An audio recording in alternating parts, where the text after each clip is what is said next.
اللہ رب العزت کا ارشاد ہے کہ تمہارے لیے رسول اللہ صلی اللہ علیہ وسلم کی زندگی میں بہترین نمونہ موجود ہے۔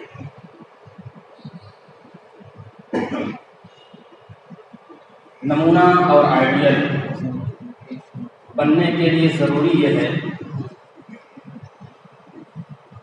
کہ جس شخصیت کو نمونہ اور آئیڈیل بنایا جا رہا ہے اس کے قول اور اس کے عمل میں موافقت ہو، اس کے کہنے اور اس کے عمل کرنے میں یکسانیت ہو۔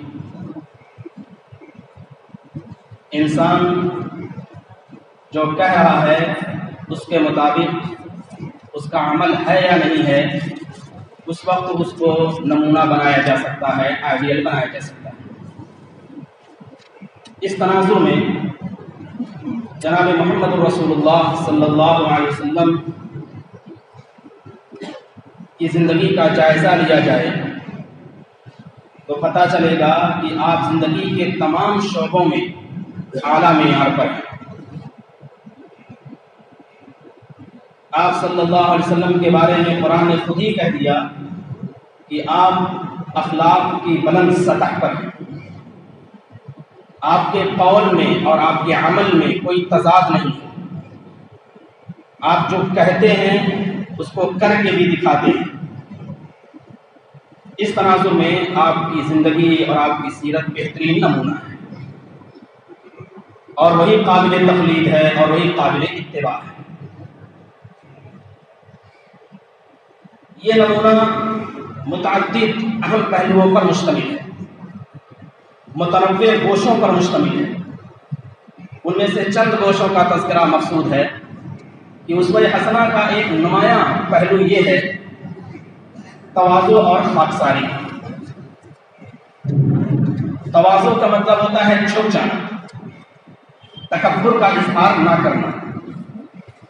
آپ صلی اللہ علیہ وسلم نبوت کے اعلیٰ مقام پر تھے، سارا جزیرۃ العرب آپ کے قدموں میں تھا، لیکن اس کے باوجود بھی آپ کے تواضع کا عالم یہ تھا کہ آپ اپنا کام خود کرتے تھے۔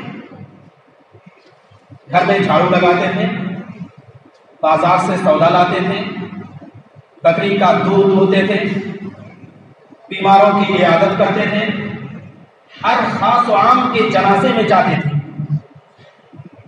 اور اس طرح کھاتے تھے جس طرح سے غلام کھاتا ہے۔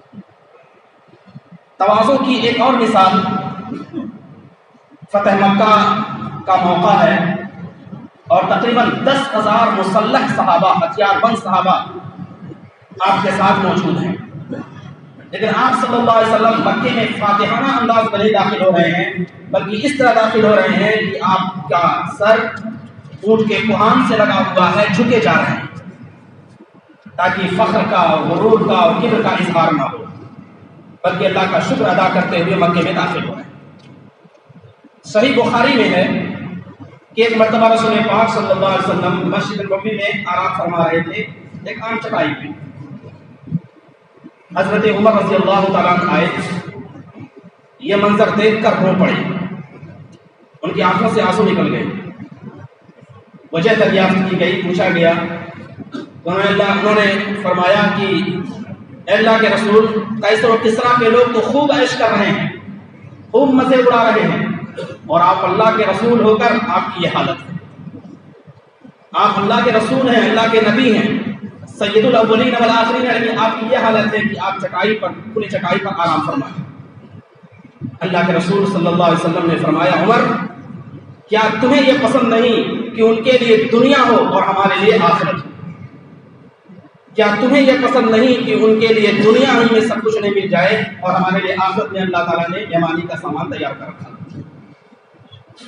تواضع یہ حسن اخلاق کی بہترین علامت ہے، اور کبر یہ بد اخلاقی کا ایک سبب ہے۔ اسی وجہ سے اللہ کے رسول صلی اللہ علیہ وسلم نے خوشخبری دی ہے، طوبیٰ لمن تواضع، جو شخص تواضع اختیار کرے اس کے لیے خوشخبری ہے۔ وما تواضع عبد للہ الا رفعہ اللہ، اور جب بھی بندہ اللہ کے لیے تواضع اختیار کرتا ہے تو اللہ تعالیٰ اس کو درج و بلند کر دیتا ہے، اس کے مرتبے کو اونچا کر دیتا ہے۔ اسوہ حسنہ کا ایک اور پہلو وہ ہے معاف کرنا، درگزر کرنا، عفو سے کام لینا، چشم پوشی کرنا۔ آپ صلی اللہ علیہ وسلم نے جہاں ایک طرف دوستوں کو معاف کیا وہیں دشمنوں کو بھی معاف کیا۔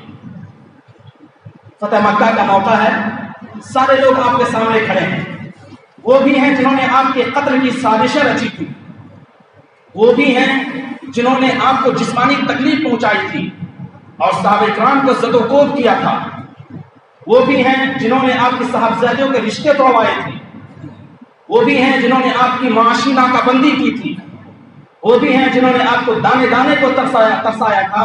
لیکن ان تمام کے لیے آپ صلی اللہ علیہ وسلم نے جو جملہ ارشاد فرمایا، لا تثریب علیکم اليوم، تم پر کوئی دار و گیر نہیں ہے، تم پر کوئی گرفت نہیں ہے، اذهبوا فانتم الطلقاء، جاؤ تم آزاد ہو۔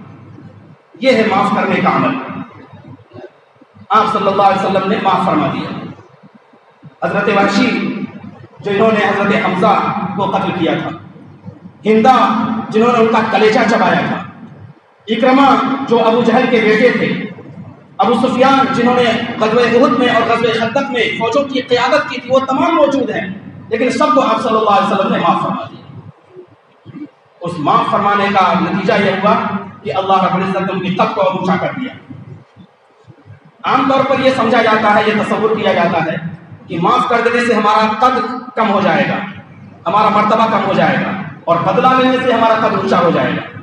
اللہ کے رسول صلی اللہ علیہ وسلم نے اس سائیکولوجی کا علاج بھی بتا دیا کہ انسان ما زاد اللہ عبدا بعفو الا عزا، کہ انسان جب معاف کرتا ہے تو اللہ تعالیٰ اس کے مرتبے کو اور اس کی عزت کو بلند فرمایا کرتے ہیں۔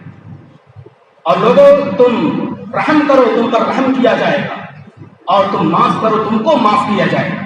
یہ اللہ تعالیٰ کی طرف سے بشارت ہے۔